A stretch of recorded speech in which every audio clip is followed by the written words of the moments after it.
அனைவருக்கும் அன்பு வணக்கங்கள்.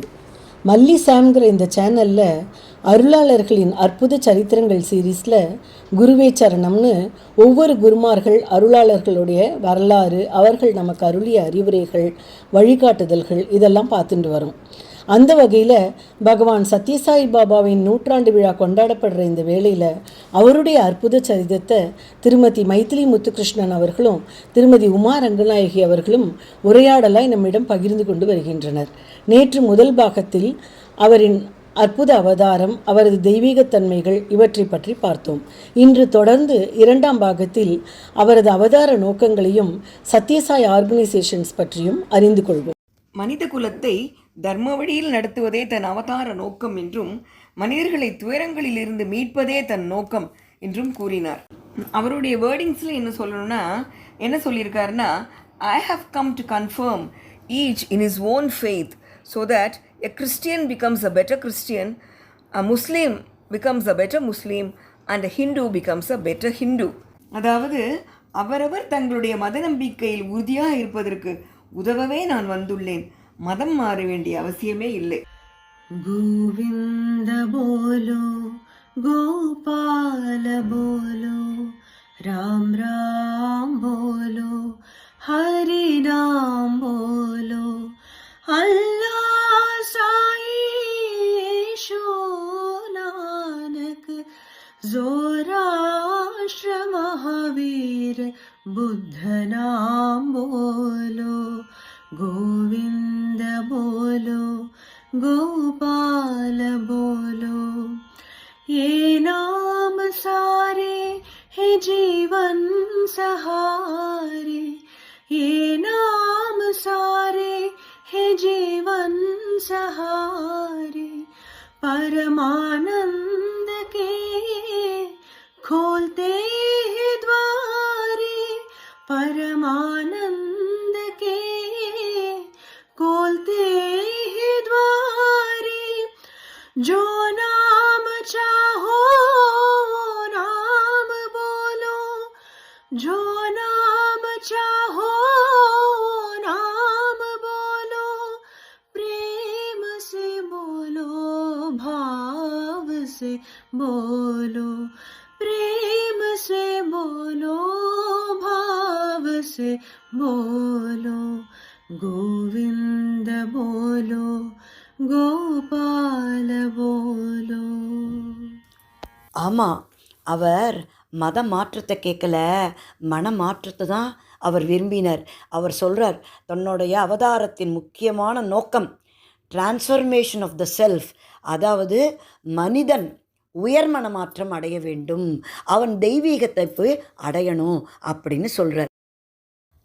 தன்னுடைய கோட்பாடுகளை பரப்புவதற்காக சுவாமி என்ன பண்ணார் தெரியுமா? புட்டபர்த்தியிலேருந்து ஒரு சனாதன சாரதி அப்படின்னு ஒரு மந்த்லி மேகசின் ஒன்றுத்தை வெளியிட்டார். அதில் தன்னுடைய ராமாயண, மகாபாரத, கீதா உபதேசங்கள் எல்லாத்தையும் அதில் பப்ளிஷ் பண்ணிகிட்டே வந்தார். அதெல்லாம் சேர்த்து தான் பின்னால் அவர் எழுதின எல்லாத்துக்குமே பேர் வாகினீஸ்னு, அது மாதிரி 15 வாகினி கூட எழுதியிருக்கார். அதாவது பிரேம வாகினி, தர்ம வாகினி, பிரசாந்தி வாகினி, ஞான வாகினி, தியான வாகினி, பாகவத வாகினி, கீதா வாகினி, பிரசன்னோத்தார வாகினி, ராமகதாரச வாகினி, லீலா கைவல்ய வாகினி, சத்யசாயி வாகினி, வித்யா வாகினி, உபனிஷத் வாகினி, சூத்திர வாகினி, சந்தேக நிவாரணி அப்படின்னு 15 வாகினிஸ் அவரால் எழுதப்பட்டிருக்கு. அதோடு இல்லாமல் நிறைய நம்முடைய முக்கியமான புண்ணிய தலங்கள், அதாவது அயோத்தியா, வாரணாசி, பத்ரிநாத், பண்டரிப்பூர், கன்னியாகுமரி, ஸ்ரீசைலம், இதுக்கெல்லாம் இந்த புனித இடங்களுக்கெல்லாம் போய் அங்கே இருக்கிற விக்கிரகத்துக்கெல்லாம் புனர்சக்தி அளித்தார். இதன் மூலமாக எல்லாம் மக்களுக்கு தங்களோட நம்பிக்கையை அதிகப்படுத்தினார். அதே மாதிரி இன்னும் பிரசாந்தி வித்வான் மகாசபா அப்படிங்கிறத ஏற்படுத்தினார். Summer courses in Indian culture and ஸ்பிரிச்சுவாலிட்டியை கொண்டு வந்தார். இதுக்கப்புறம்தான் ஸ்ரீ சத்யசாயி சேவா ஆர்கனைசேஷனுங்கிறது நிறுவப்பட்டது. இதன் பிறகு புட்டபர்த்தியில் ஏற்பட்ட வளர்ச்சி இருக்கே, அதை சொல்லி மாளாது. ஏன்னா அங்கே சுவாமியோட 25th பர்த்டே, அதாவது 1950 நவம்பர் 22 அன்னைக்கு பிரசாந்தி மந்திர் அப்படிங்கிற அவருடைய ஆசிரம் கட்டப்பட்டது. அது தன்னோட பேருக்கு ஏற்ற மாதிரி எல்லாருக்கும் சுப்ரீம் பீஸ், அதாவது உயர்ந்த மன அமைதியை கொடுக்குற இடமா இருக்குது. ஆமாம்மா, ஏன்னா சுவாமி ஆரம்பித்து வச்ச ரொட்டீன் இன்னி வரைக்கும் அந்த பிரசாந்தி நிலையத்தில் நடந்துன்னு இருக்கு. என்ன ரொட்டீன் தெரியுமா? அது கார்த்தால 5 மணிக்கு சுவாமியோட மந்திரில் வந்து ஓம் சாண்டிங். ஓம் வந்து ஓம்காரத்துக்கு அப்புறம் சுவாமியோட சுப்பிரபாதம். இது ரெண்டும் முடித்த உடனே எல்லாரும் கணேசர் சந்நிதியில் வந்து அசம்பிள் ஆகிடுவா.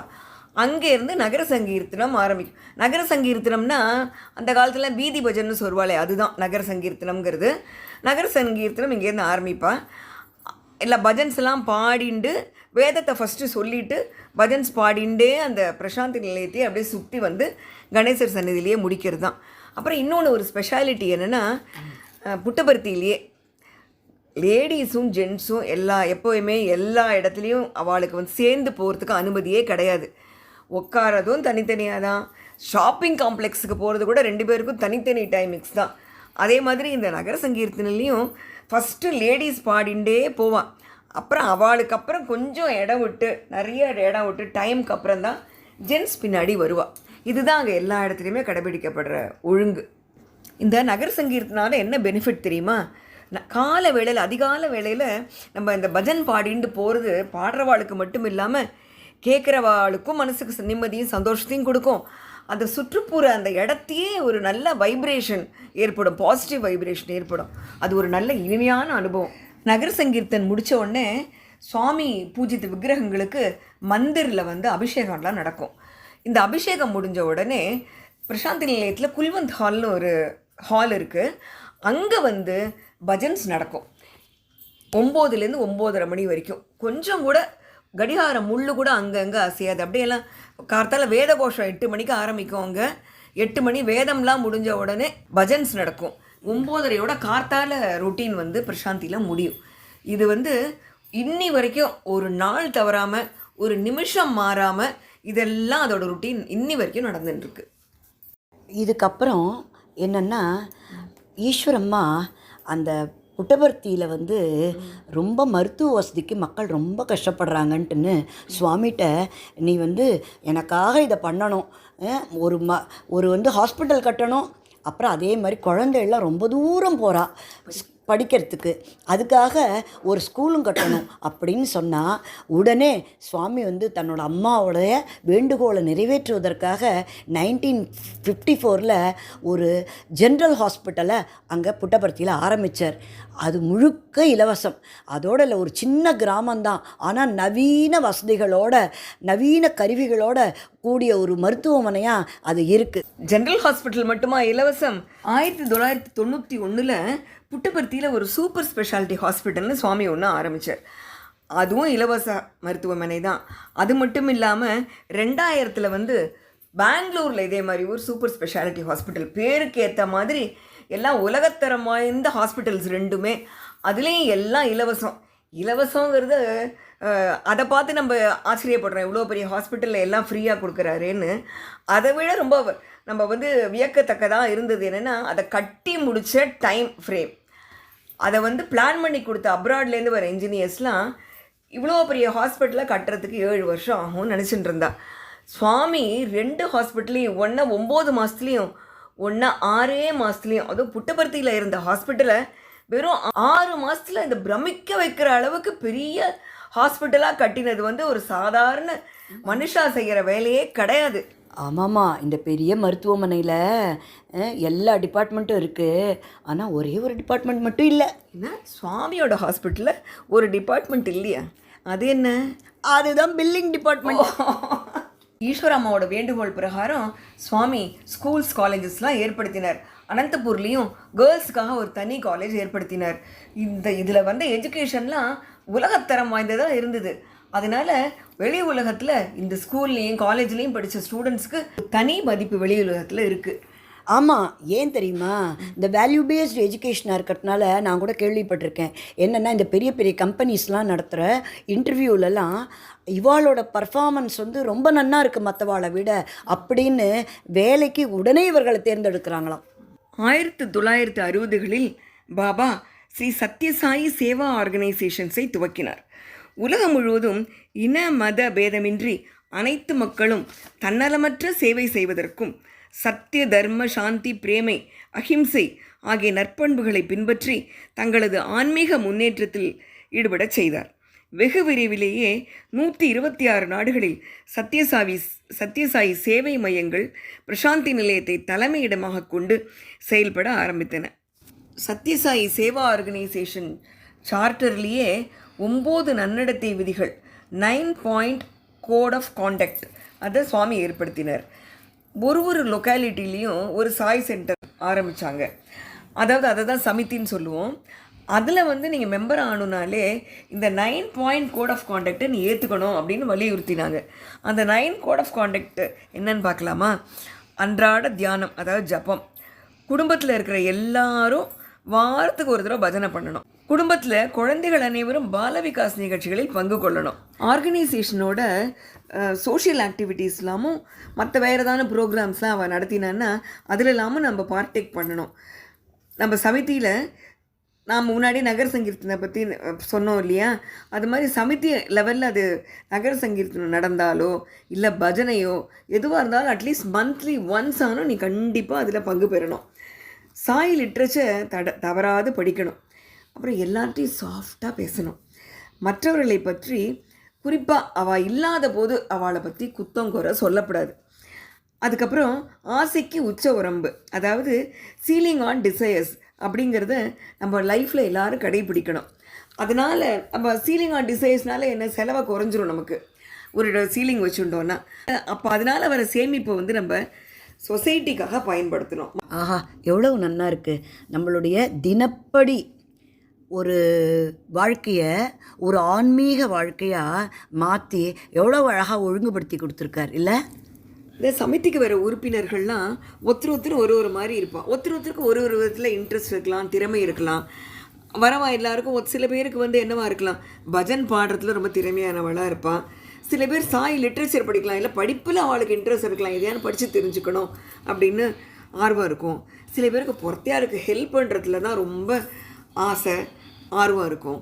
அது மாதிரி வர விதவிதமான வர பக்தர்களுக்கு ஏற்ற மாதிரி அவர் வந்து எல்லாத்துலேயும் பங்கு பெறணும், அவளுக்கு விருப்பப்படுற இதில் பங்கு பெறணும்னு சொல்லி அவர் வந்து 3 பிரிவுகளை ஏற்படுத்தினார். எல்லாரையும் அவர் வந்து இறைத்தன்மை அடைய வைக்கிறது தான் அவரோட நோக்கம். ஸோ ஆளுக்கு ஒரு இன்ட்ரெஸ்ட்க்கு ஏற்ற மாதிரி ஒரு பிரிவை ஏற்படுத்தி, கீதையில் எப்படி சொல்லுவோம் இல்லையா, இறைவனை அடையிறதுக்கு பக்தி மார்க்கம், ஞான மார்க்கம் அண்ட் கர்ம மார்க்கம் அப்படின்னு வர மாதிரி இவருமே தன்னோட ஆர்கனைசேஷனில் 3 விங்கை ஏற்படுத்துகிறார். Spiritual wing, educational wing and seva wing. Spiritual விங்கில் வந்து பஜன் சிங்கிங்னா என்ன, சும்மா சுவாமியோட நாமாவை சொல்லி பாடுறது தான்.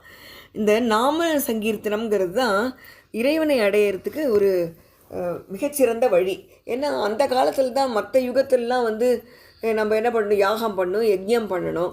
ஆனால் இந்த கலியுகத்துக்கு நாம சங்கீர்த்தனமே, சுவாமியோட நாமாவை சொன்னாலே போகிறோம், சுவாமி வந்து நமக்கு வேண்டியதை செஞ்சுருவார், நமக்கு வேண்டியதை கொடுத்துருவார் அப்படிங்கிறது இந்த கலியுகத்தில் ஏற்பட்ட வழி.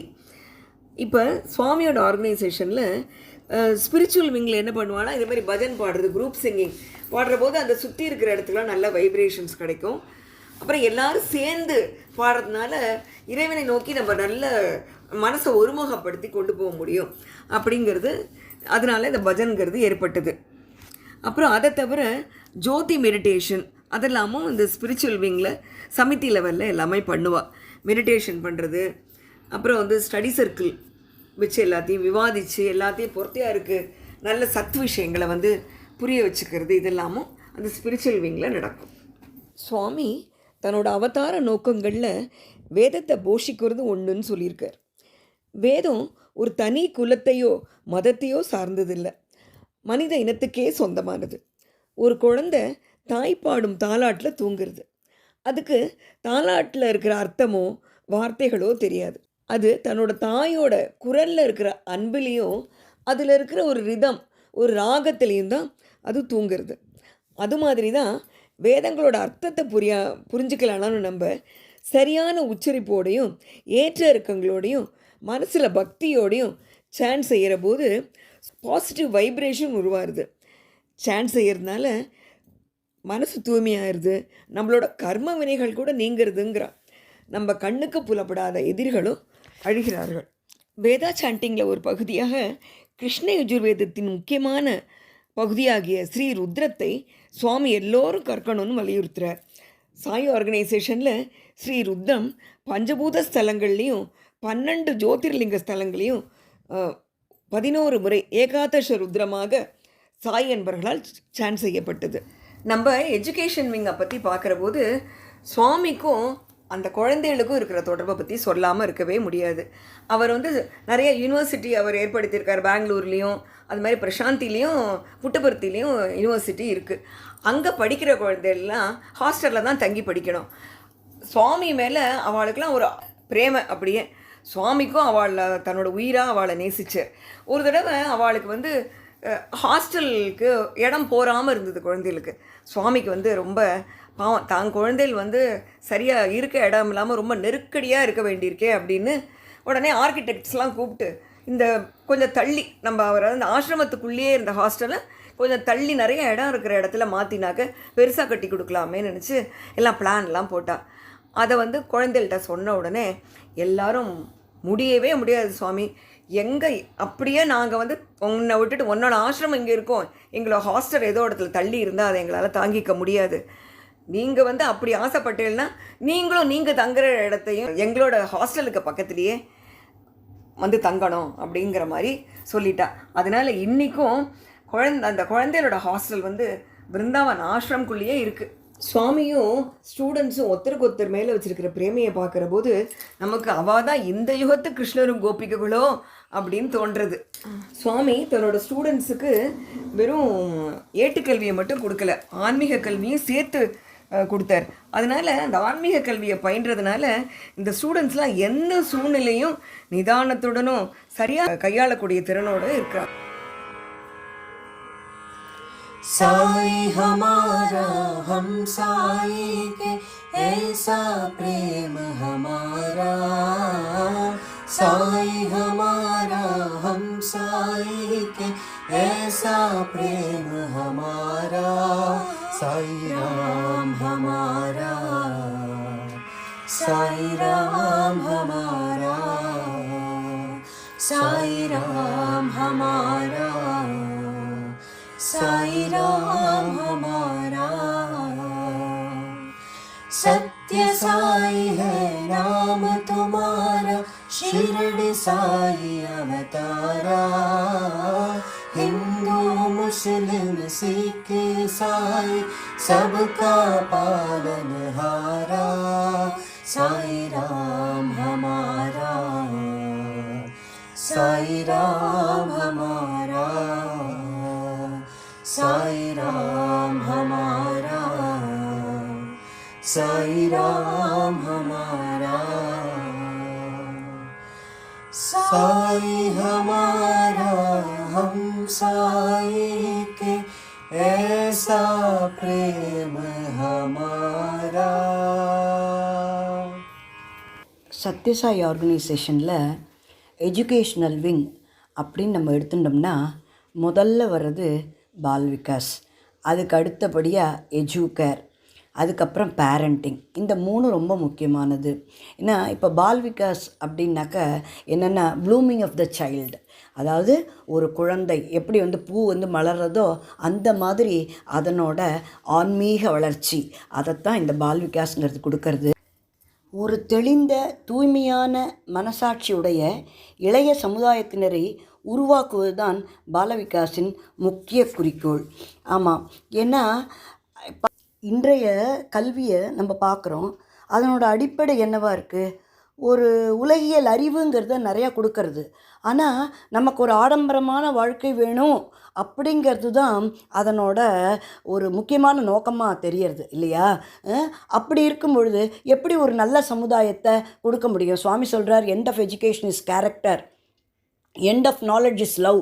இது ரெண்டும் இன்றைய கல்வியினால் கொடுக்க முடியறதா அப்படின்னு பார்த்தோம்னா இல்லைன்னு தான் சொல்லணும். அதனால் தர்மத்தை மறுபடியும் ரெஸ்டோர் பண்ணணும் அப்படிங்கிறது தான் பால விகாஸோட முக்கியமான குறிக்கோள். அதனால தான் அது வந்து இன்ஃபர்மேஷனுக்காக இல்லை, அது டிரான்ஸ்ஃபர்மேஷனை கொடுக்கறது தான் பால விகாஸ் அப்படின்னு சுவாமி சொல்கிறார். ஓ, மாரல் வேல்யூஸ்லாம் சொல்லித் தரத்துக்கு கிளாஸஸ்லாம் கூட இருக்கா? நான் கூட நினச்சிப்பேன், தடம் மாறி போகிற குழந்தைகளையோ இல்லை கொஞ்சம் கெட்ட பழக்கங்களை கொண்ட குழந்தைகள்லாம் பார்க்குற போது மனசுக்கு ரொம்ப வருத்தமாக இருக்கும். இவாளை எப்படி சரியாக வழி நடத்துறது, இவாளை எப்படி சரியான பாதையில் போக வைக்கிறதுன்னு ரொம்ப யோசிச்சுருக்கேன். பரவாயில்ல, இதுக்கெல்லாம் இப்போல்லாம் மாரல் இன்ஸ்ட்ரக்ஷன்ஸுங்கிற கிளாஸ்லாம் ஸ்கூலில் இருக்கிறது இல்லை. ஸோ பரவாயில்ல, இப்படிலாம் கூட வழி இருக்கா? இந்த பால விகாஸ் பாடத்திட்டம்ங்கிறது 9 வருஷம். இந்த பாடத்திட்டத்தின் கீழே 3 பிரிவாக வயசுக்கு ஏற்றபடி பிரிச்சிருக்கா. அதாவது 6லேருந்து 9 குரூப் 1, 9லேருந்து 12 குரூப் 2, 12லேருந்து 15 குரூப் 3. இப்போ சமீப காலத்தில் குரூப் 4ங்கிறது கூட வந்திருக்கு. ஒரு ஸ்கில் டெவலப்மெண்ட்டு, அவளுக்கு வேலைக்கு தேவையானதை கற்றுக் கொடுக்கறது, இது மாதிரியானலாம் கொண்டு வந்திருக்கா. இதில் என்ன அப்படின்னா, இதில் எப்படி வந்து சுவாமி வந்து இந்த வேல்யூ பேஸ்டு எஜுகேஷனை எப்படி இன்ட்ரடியூஸ் பண்ணுறார் அப்படின்னாக்க, இந்த சின்ன குழந்தைகளுக்கு 6 to 9 ஃபஸ்ட் குரூப் இருக்குது இல்லையா, அவளுக்கு என்ன முக்கியமான ஒரு 5 டீச்சிங் டெக்னிக்ஸை வந்து ஃபாலோ பண்ணுறாங்க.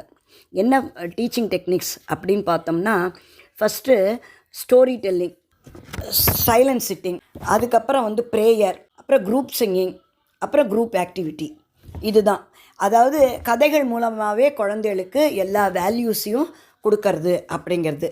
சைலண்ட் சிட்டிங்கிறது உங்களுக்கே தெரியும், எப்படி வந்து ஒரு மாதிரி நம்ம ஃபோக்கஸ்டாக இருக்கிறது அப்படிங்கிறதும், கிளாரிட்டி ஆஃப் தாட்ஸ் கொடுக்கறது, மெமரியை வந்து இன்க்ரீஸ் பண்ணுறது, இது எல்லாமே நமக்கு சைலண்ட் சிட்டிங்னால் கிடைக்கும். ப்ரேயர் சொல்லவே வேண்டாம், நமக்கு அதுதான் கம்யூனிகேஷன் வித் காட் இல்லையா. அதை வந்து மார்னிங் ப்ரேயர்னு ஒன்று இருக்குது, பிஃபோர் ஃபுட் ப்ரேயர்னு இருக்குது, நைட் டைமில் பெட் டைம் ப்ரேயர் அப்படிங்கிறது ஒன்று சொல்லி கொடுக்குறோம். அது எதுக்குன்னா, முக்கியமாக சின்ன குழந்தையிலேருந்தே அவள் வந்து செல்ஃப் ஆடிட், அதாவது சுய பரிசோதனை. நம்ம இன்றைக்கி யாரையாவது துன்பப்படுத்தினோமா, நம்ம எல்லாத்தையும் கரெக்டாக செஞ்சோமா அப்படின்னு அவளை வந்து ஒரு சுய பரிசோதனை செய்து கொள்கிறத சின்ன வயசுலேருந்தே கற்றுக் கொடுத்துட்றா. அப்புறம் group singing and group activity, இதெல்லாம் வந்து நமக்கு தெரியும் எவ்வளோ ஒரு நல்லதையும் ஒரு மனசுக்கு நிம்மதியும் கொடுக்கக்கூடிய விஷயங்கள் அப்படின்னு. இதோட வேறு ரோல் பிளேங்கிற ஒன்றையும் வந்து பால விகாஸ் குருமார்கள் வந்து சொல்லித்தரா.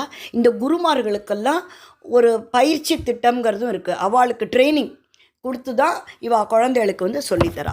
ஒவ்வொரு குரூப்லேயுமே குழந்தைகள் வந்து 3 வருஷம் படிக்கணும் அப்படிங்கிற மாதிரியான இதுக்கு சிலபஸ்லாமும் இருக்குது. ரொம்ப ஃபஸ்ட் கிளாஸான ஒரு பாடத்திட்டம் இது. அடடா, சுவாமிக்கு தான் நம்ம சமுதாயத்தின் மேலே எவ்வளோ அக்கறை. அவர் ஸ்கூல்லேயும் காலேஜ்லேயும் படித்த ஸ்டூடெண்ட்ஸ்க்கு தான் ஸ்பிரிச்சுவல் எஜுகேஷன் கொடுத்தாருன்னு நினச்சேன். ஆனால் அவர் அதோடு நிற்காமல் மற்றவாளுக்கும் அந்த எஜுகேஷனும் கொடுத்துருக்காரு பால விகாஸ் மூலமாக. சாய்ராம், எஜுகேஷன் விங்கில் பால விகாஸ் வரையிலும் பார்த்தோம். நாளைக்கு நம்ம சத்யசாயோட எஜுகேர் 21ஆம் நூற்றாண்டின் வேதம் என்று போற்றப்படுகின்ற அந்த எஜுகேர் பற்றியும், அதுக்கப்புறம் பேரண்டிங் பற்றியும், அப்புறம் சேவா விங்கோட செயல்பாடுகள் பற்றியும் நாளைக்கு பார்ப்போம். சாய்ராம்.